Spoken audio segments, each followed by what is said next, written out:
Alors nous, pour réguler les ravageurs, c'est vraiment de redonner à la ferme un caractère vivant, sauvage, en mettant en place tout un tas d'éléments. Nous ici, ce qu'on a fait, c'est des haies, du bocage, on a recloisonné des arbres isolés, des nichoirs, des tas de pierres, des meules de foin qu'on va laisser se décomposer. Ça passe par des bandes enherbées, ça passe par la création de mares. Je crois que sur les nichoirs, on a plus de 200 nichoirs qui sont posés sur la ferme. Les mares, aujourd'hui, il y en a 5-6, mais qui sont des toutes petites mares. On va essayer d'en faire une à l'hectare, 17 mares différentes. Les haies, je crois que sur 17 hectares, on a 2,5 km de haies. Des arbres isolés, on en a planté plusieurs centaines. Voilà, c'est tout ça. Les tas de bois et de pierres, j'ai aucune idée combien on en a fait.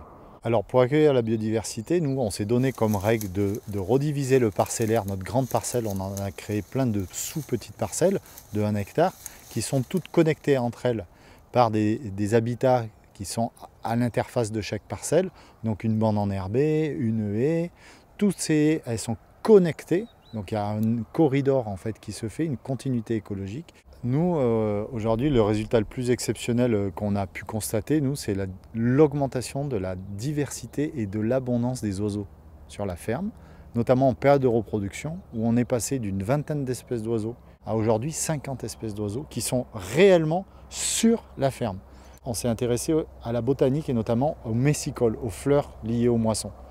On a vu réapparaître une quantité incroyable d'espèces nouvelles.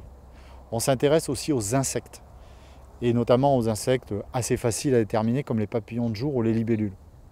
Eh bien, on voit progresser, pareil, ces communautés. Alors développer la vie sauvage sur une ferme, c'est un intérêt global, moi que je vois, un intérêt commun, puisqu'en fait, nous, présents, nous, êtres humains, l'ensemble, on dépend tous de cette biodiversité.